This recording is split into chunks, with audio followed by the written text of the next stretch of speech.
नमस्कार, स्वागत आप सभी का ग्लोबल अड्डा आप देख रहे हैं और मैं हूं आपके साथ पुनीत मिश्रा। हजारों ख्वाहिशें ऐसी कि हर ख्वाहिश पे दम निकले, बहुत निकले मेरे अरमां फिर भी कम निकले। बात हम कर रहे हैं फ्रांस के प्रेसिडेंट इमैनुअल मैक्रों की। यूएन में जिस तरीके से उन्होंने घेरना शुरू किया और यूएस प्रेसिडेंट को जिस तरीके से अपने अंदाज में जवाब दिया, उन्होंने कुछ कहा तो उसका जवाब वो देते हुए नजर आए। तो क्या ख्वाहिश रखते हैं इमैनुअल मैक्रों, इसी के बारे में आज हम समझने वाले हैं और मेरे साथ मेरे सहयोगी अंकुर त्यागी मौजूद हैं। सीधे उनके पास चलते हैं। हसरतें बढ़ रही हैं सर, मैक्रों की हसरतें बढ़ रही हैं, कैसे देख रहे हैं? देखिए, फ्रांस और बाकी ब्रिटेन और बाकी और कंट्री कहीं ना कहीं डोनाल्ड ट्रंप की जो पॉलिसीज़ है उससे इत्तेफाक नहीं रखते। सामने चूँकि खुल के विरोध नहीं कर सकते, लेकिन कहीं ना कहीं मन में एक टीस है कि ग्लोबल जो पोजीशंस थी पहले प्री ट्रंप इरा, वो अब बिल्कुल बदल गई है, क्योंकि ट्रंप अब हर चीज़ का एक क्रेडिट लेना चाहते हैं। फ़िलिस्तीन का मुद्दा हो, गाज़ा का हो, यूक्रेन का हो, इंडिया का हो, पाकिस्तान का हो, तो ऐसे में जो बाकी वर्ल्ड लीडर हैं, जिसमें मैक्रो हैं और ब्रिटेन के भी प्राइम मिनिस्टर हैं और जर्मनी के भी हैं, उनके पास अब कुछ बचा नहीं है। इसलिए कुछ कंपल्शंस भी हैं फ्रांस की, क्योंकि एक बड़ी पॉपुलेशन मुस्लिम पॉपुलेशन रहती है फ्रांस में। दूसरा, उनके जो जिस पार्टी की से वो ताल्लुक़ रखते हैं वो एक सोशलिस्ट पार्टी है, तो ये भी एक उनकी मजबूरियां हैं या एक बाध्यता है। अब फ़िलिस्तीन के मुद्दे को जिस तरह फ्रांस ने उठाया है वो बहुत अच्छा उठाया है, उसकी मतलब तारीफ़ हो सकती है। बट जब तक अमेरिका और इज़राइल इस मुद्दे पर फ्रांस का साथ नहीं देते, तब तक ये बहुत बड़ी मतलब एक तरह से बड़ा रोड़ा रहेगा इसमें। लेकिन फिलिस्तीन को मुद्दे से ज्यादा मौका मान के इमैनुअल ने काम किया है, आपको नहीं लगता ऐसा हाल के दिनों में? देखिए, अगुवाई तो वही कर रहे हैं। बिल्कुल आपने सही सवाल पूछा। फ्रांस की भी पूरी दुनिया में फ्रेंच कॉलोनीज रही हैं, नॉर्दर्न अफ्रीका से लेके बाकी दुनिया भर में, इंडिया में भी एक फ्रेंच कॉलोनी थी। तो वही मैंने बात कही कि Trump, when you are facing a leader like Trump, जब आप ट्रंप को फेस कर रहे हो जो हर चीज़ का क्रेडिट लेते हैं, तो फिर मैक्रो पे भी दबाव होगा कि यार हम भी तो सुपर पावर रहे हैं। हालांकि हम अतीत में रहे हैं, हम फिलहाल नहीं हैं। फिलहाल एक हम मतलब है डेवलप्ड नेशन है, but we are not so cold पूरी दुनिया पे हुकूमत करने वाली ताकत। तो फिर उनको भी दिखाना पड़ता है, कुछ कुछ मुद्दे ऐसे पिक करने पड़ते हैं कि उनका रेलेवेंस बना रहे ग्लोबल पॉलिटिक्स में। तो वो वही है, फ्रांस ने जो किया है वो अपने आप को स्ट्रेंथन करने के लिए, अपनी ग्लोरी को अचीव करने के लिए किया है। नहीं, लेकिन आपको ऐसा नहीं लगता कि फ्रांस इससे ज्यादा हसरत, या इमैनुअल मैक्रों जो है वो ज्यादा हसरत पाले हुए हैं? मेरा कहने का मतलब ये है कि जब वो कहते हैं ट्रंप की नेटो से हम अलग हो जाएंगे, नेटो के अस्तित्व, अभी उन्होंने हाल ही में कहा कि यूक्रेन से युद्ध लड़ना है तो नेटो का हम हथियार दे रहे हैं और नेटो हैव टू पे अस। ये उन्होंने कहा अभी कि हम नेटो का हथियार बेच रहे हैं और नेटो हमको पैसा दे रहा है, तो हम उससे कमाई कर रहे हैं, भारत तो तेल। तो ये यूएन में उन्होंने कहा। मैं ये कहना चाह रहा हूँ कि ऐसा लगने लगा है यूरोप को कि अब हम अमेरिका की तरफ भरोसा नहीं कर सकते। मतलब ये कब नैया डुबो देंगे, कब लुटिया डुबो ले जाएंगे, कुछ कहा नहीं जा सकता। ऐसा लग रहा है? नहीं, बिल्कुल आपका सवाल बिल्कुल वाजिब है, और आपके सवाल में इसलिए दम है कि कतर पर जब हमला हुआ, जब आपने उन्हें बड़ा सा एक गोल्डन प्लेन आपने भेजा, $100 बिलियन से ज़्यादा समझौते करे अमेरिका के साथ, उसके बावजूद दोहा में अटैक हो जाना, और वो भी अमेरिका की मतलब उसकी जानकारी में हो जाना, तो उसके बाद जो एक ट्रस्ट का, फिलहाल देखो पुनीत, इसमें एक समझने की बात है कि ट्रंप के साथ कहीं ना कहीं ट्रस्ट का डेफिसिट है पूरी दुनिया में। कोई भी किसी भी मुल्क का सरबराह हो, वो कहीं ना कहीं उसको लगता है कि यार ट्रंप कुछ भी कर सकता है। तो ये बिल्कुल आपकी बात से बिल्कुल सहमत हूँ कि कहीं ना कहीं यूरोप को भी लग रहा है कि भाई अब अपनी सुरक्षा अपने हाथ, अपनी फ़ौज को मजबूत करो, अपना इन्फ्लुएंस बढ़ाओ, चाहे वो नेटो हो, चाहे वो कोई और संगठन हो, यूरोपियन यूनियन हो, but we have to protect Europe on our selves. मतलब वेस्ट ने अपना नेता मैक्रों को चुन लिया, ऐसा मानते हैं? नहीं, ऐसा तो बहुत जल्दी होगा, नहीं, सपोर्ट बाकी उसमें, लेकिन उसमें मेलोनी भी है, मेलोनी तो ट्रम्प की दोस्त। मेलोनी ट्रम्प की दोस्त हैं, लेकिन बाकी के पोलैंड की देख लीजिए बात, स्थिति देख लीजिए, हाँ। या ब्रिटेन की स्थिति, कनाडा की स्थिति, ये एक्चुअल में आप देख रहे हैं कि ट्रम्प ने इनको भी बख्शा नहीं टैरिफ के मामले में।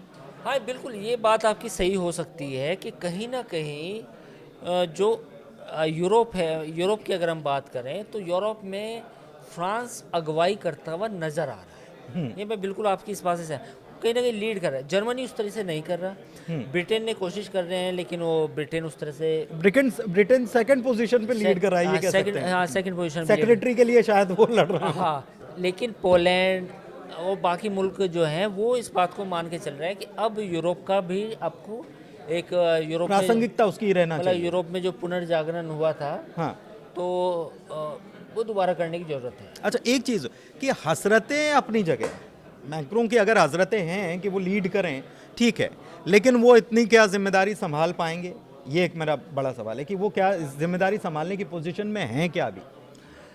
नहीं देखिए, अगर ट्रम्प का रवैया ऐसा रहा, अगर जैसे यूक्रेन और रूस के बीच में जो लड़ाई जंग है वो नहीं ख़त्म हुई, कुछ जंग बढ़ गई, तो फिर एक अलग हालात होंगे। लेकिन अब रूस यूरोपियन जो यूरोप है वो सोचने लगा है कि भाई अब हमें अमेरिका पे डिपेंड नहीं होना, हमें अपनी सुरक्षा करनी है, क्योंकि यूक्रेन का युद्ध 2.5 साल से चल रहा है, 3 साल हो गए। इतना लंबी लड़ाई अगर कभी यूरोप के किसी कंट्री में हो जाए रूस की, तब क्या होगा? क्योंकि रूस उनके मुहाने पे खड़ा है। तो मुझे लगता है कि आने वाले समय में जो यूरोप है वो अपनी सुरक्षा के बारे में ज़रूर सोच रहा है, ज़रूर चिंतित है, और अमेरिका पर अब वो डिपेंड नहीं होना। अमेरिका पर डिपेंड भले ही ना होना चाहता हो, लेकिन एक मुखिया की भूमिका से अगर किसी को हटाने के ये खेल चल रहे हों तो अमेरिका को खबर तो लग रही होगी। मैं ये इसलिए समझना चाह रहा हूँ कि फ्रांस में अभी जिस तरीके का प्रदर्शन हुआ है, सत्ता विरोधी प्रदर्शन, तो ये वहीं का जागरण है या फिर प्रायोजित है? देखिए, प्रायोजित इसलिए है क्योंकि आप समझ रहे होंगे मैं क्या कह रहा हूँ। CIA पूरी दुनिया में जाना जाता है इंटरफेरेंस के लिए।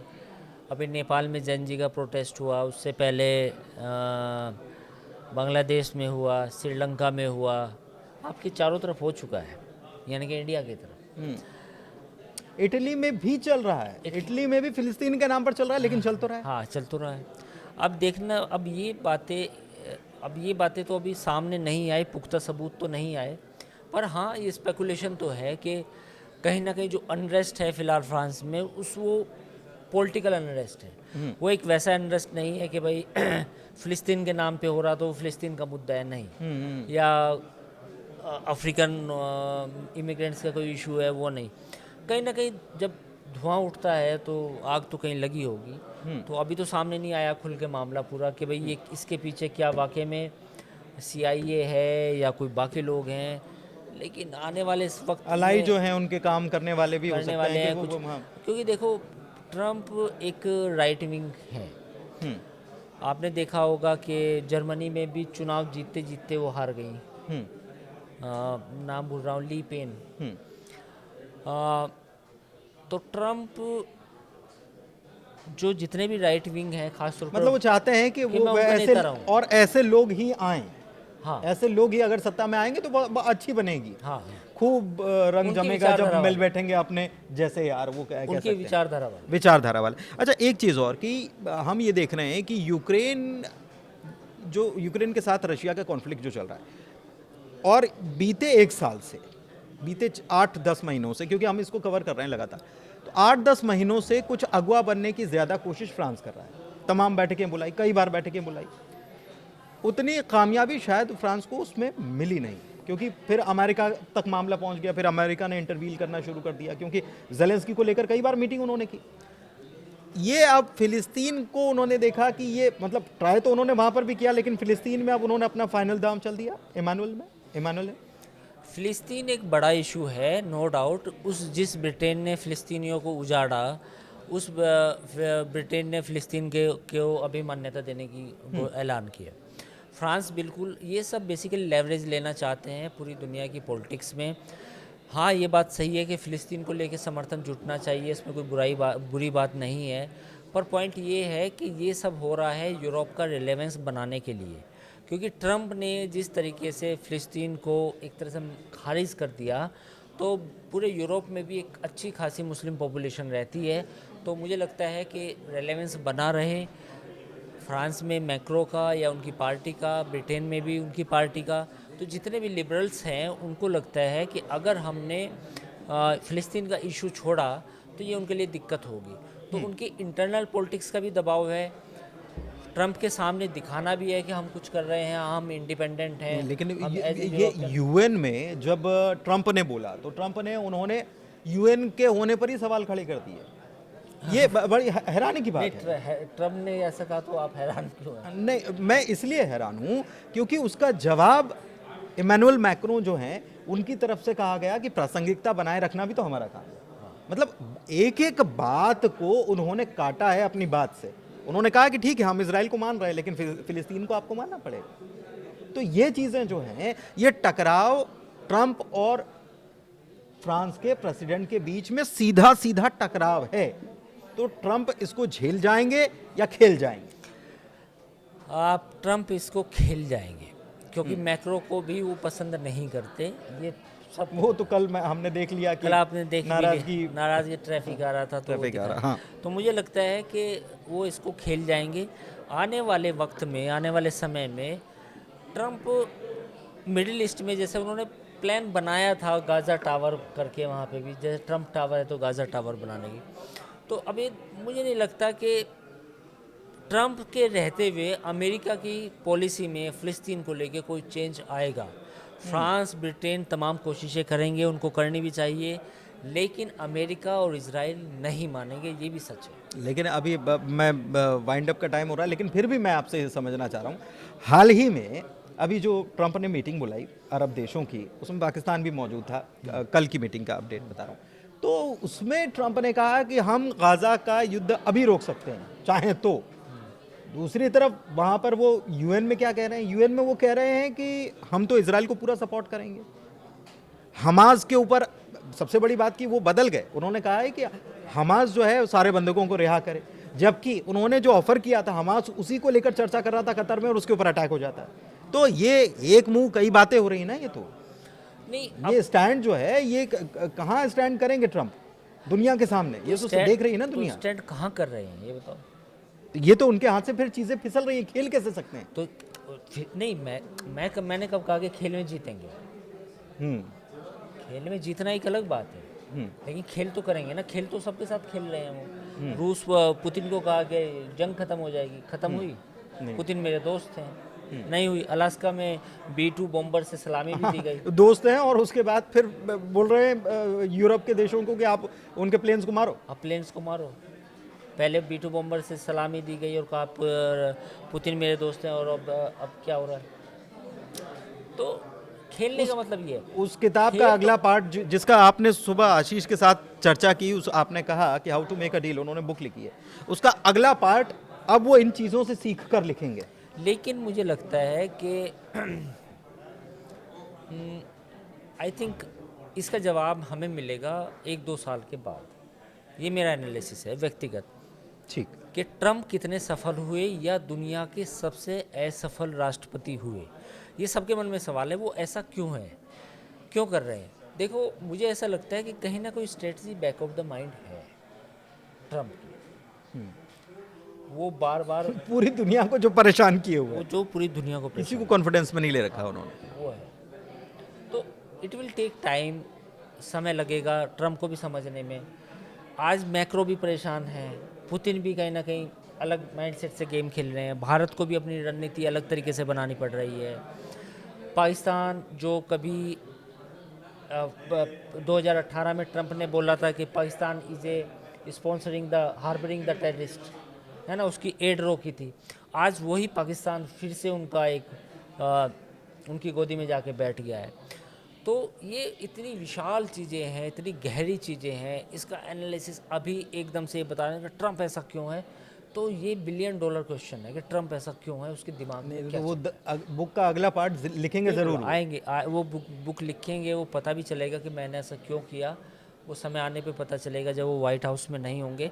बट हाँ, ट्रंप का जो इस तरह का बदलाव है, जो इस तरह की सोच है, वो मतलब वो उसके पीछे क्या है ये पूरी दुनिया जानना चाहती है। पूरी दुनिया जानना चाहती है, लेकिन जवाब अभी तक मिल नहीं पा रहा है।